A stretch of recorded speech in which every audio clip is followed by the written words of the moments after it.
इस पूरे ब्रह्मांड में ऐसी कोई ताकत नहीं जो इंसान की इच्छाओं की पूर्ति कर सके, क्योंकि इंसान की इच्छाएं एक समुद्र के समान होती है जिसे कभी भी भरा नहीं जा सकता। श्री कृष्ण कभी भी हमारा हाल नहीं पूछते, पर वो हमारी सब खबर रखते हैं। श्री कृष्ण अपने सच्चे भक्तों पे हर घड़ी नजर रखते हैं। मनुष्य अपने सच्चे हृदय से जो दान दे सकता है वह अपने हाथों से नहीं दे सकता, और मौन रहकर हम जो कह सकते हैं वह हम अपने शब्दों से नहीं कह सकते। अंतकाल में जो मनुष्य मेरा स्मरण करते हुए देह त्याग करता है वह मेरी शरण में आता है। इसलिए मनुष्य को चाहिए कि अंतकाल में मेरा चिंतन करें।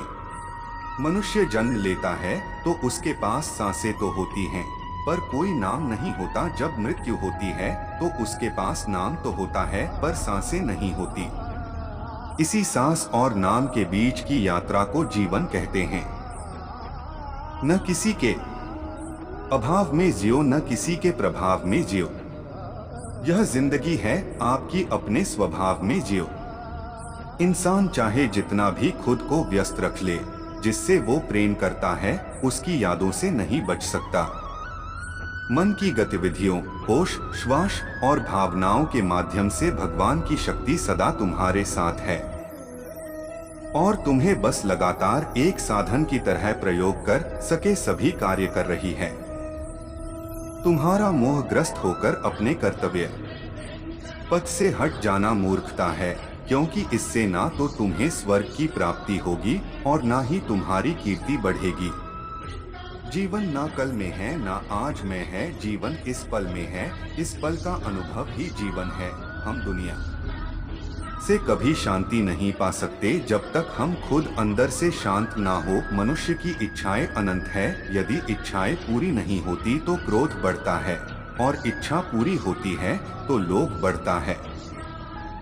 इसलिए जीवन की हर स्थिति में धैर्य बनाए रखे तथा इच्छाएं सीमित रखे। लोग कहते हैं अपनों के आगे झुक जाना चाहिए, किंतु सच बात तो यह है जो अपने होते हैं वह कभी झुकने नहीं देते। गर्मी और ठंड, सुख और दर्द की भावना इंद्रियों के अपनी वस्तुओं के संपर्क के कारण होती है। वे आते हैं और चले जाते हैं चिरकाल तक। आपको उन्हें स्वीकार करना चाहिए। मन चंचल होता है, यह इधर उधर भागता है और किसी भी कार्य की एकाग्रता का दुश्मन है। लेकिन यदि यह व्यक्ति के वश में हो जाए तो इससे अच्छा कोई मित्र नहीं है। मन को एकाग्र करना जरूरी है, बस थोड़े से प्रयास और अभ्यास की जरूरत है।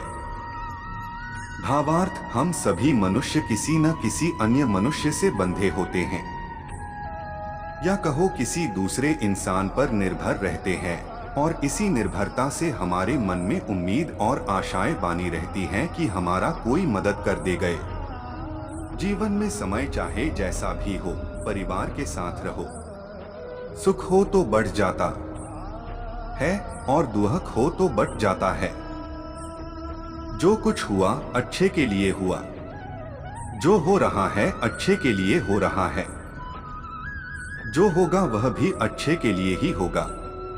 तो सकारात्मक रहो और अपना कर्म करो।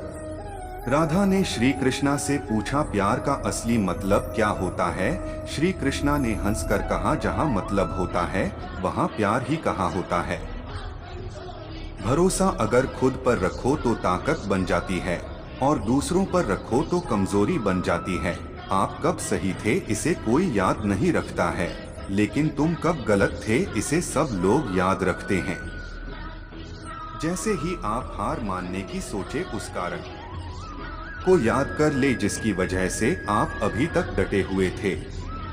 प्यार दो आत्माओं का मिलन होता है, ठीक वैसे ही जैसे प्यार में कृष्ण का नाम राधा और राधा का नाम कृष्ण होता है।